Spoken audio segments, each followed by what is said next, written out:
Hey everyone, welcome back to the Agenda Now channel. Today I'm breaking down a fiery statement from Congresswoman Maxine Waters, the ranking member on a key committee, about the soaring prices Americans are facing and her unfiltered take on Trump's economic legacy. I've boiled her remarks into 10 quick bullet points so you get the facts, fast. Let's jump in. First up, Waters opens by thanking the witnesses and gets right to the heart of the matter. Thanksgiving grocery bills have shot through the roof. Families across America are tightening their belts, skipping holiday treats, and just trying to make ends meet. She doesn't sugarcoat it. This is hitting home for millions. Then she takes aim at former President Trump. Waters calls his economic comments out of touch, arguing that his policies made the cost of living crisis worse, not better. According to her, these policies put corporate profits over working families. And she's not alone. Even some Republicans, like Marjorie Taylor Greene, have admitted that affordability is only getting worse. Waters also blasts financial institutions. She warns about attacks on the independence of the Federal Reserve and efforts to gut the Consumer Financial Protection Bureau, the CFPB. There's even talk of CFPB examiners being told to take a humility pledge before investigating big banks. She calls that a massive red flag for everyday consumers. Oversight is another hot topic. Waters points out it's been 18 months since the CFPB director last testified in Congress. She says that's totally unacceptable, especially when oversight is supposed to protect us from corruption and abuse. And she doesn't stop there.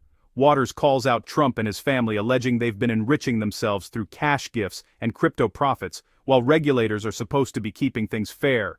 She urges regulators to stand up and protect the public, not just the powerful. So what's the bottom line?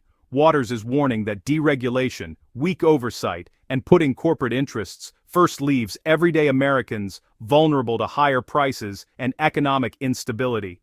She's sending a clear message: regulators need to do their jobs and put the public first. Alright, that's my quick breakdown of Rep. Maxine Waters' epic statement. If you found this video helpful, hit subscribe, give it a thumbs up, and share it with anyone who cares about their wallet. Drop a comment below. Are you feeling these economic pressures in your daily life? I want to know what you think. Thanks for watching, and I'll see you in the next video. I now, with pleasure, recognize the ranking member of the committee, Mrs. Waters, for a 4-minute opening statement. Thank you very much, Mr. Chairman. Thank you to our witnesses for being here today. During the Thanksgiving break, a lot of us heard the same thing from our constituents. Buying the groceries for Thanksgiving dinner was much, much more expensive this year. On top of that, Trump's weakening economy is squeezing families so much that many are concerned that they will need to pull back on holiday spending. After all, didn't Trump say that the children only need $2 and that the $2 might cost more?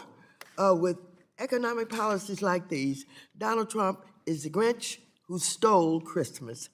But Democrats aren't the only ones raising alarms.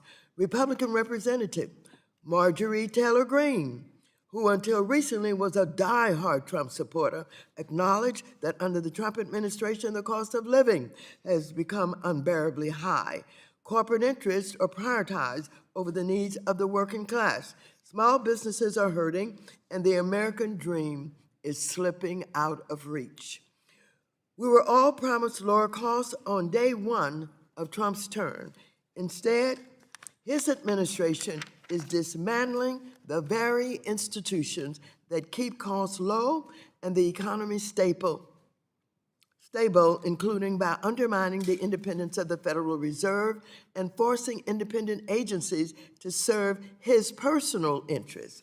Americans were promised a reduction in credit card interest payments. Instead, Trump and the Republicans are unlawfully shutting down the Consumer Financial Protection Bureau, the only federal agency focused on making sure that big banks and other financial institutions treat Americans fairly. As if that weren't enough, Russell Vought, who has told private audiences of his plan to illegally end the CFPB, announced last month that CFPB examiners will be forced to recite a so-called humility pledge. essentially forcing them to bow down to big banks before daring to carry out their jobs, to examine them. While I'm happy that our committee is following the law, to finally have what should be a semi-annual hearing with the Fed Vice Chair of Supervision, I remind Chairman Hill that it has been 18 months since the CFPB director last testified before this committee, a delay which is wholly unacceptable. I'm concerned that our banking regulators have been anything but independent, prioritizing Trump's deregulatory policies that will leave our banking system vulnerable to another Silicon Valley Bank type failure, if not worse. But it's not just handouts to mega banks. The Trump family has spent more time putting money into their own pockets than working for the American people. In fact, Trump and his family have received nearly $2 billion in cash, gifts, and crypto profits, while our regulators work on crypto rules that could legitimize this corruption. We all know the adage that silence is complicity, and I'm deeply disappointed by the ways in which my colleagues on the other side of the aisle have remained silent and enabled this president's policy. I hope each of our banking regulators were here today, assert your independence, and help us navigate out of this mess before it's too late. I yield back. Gentlewoman,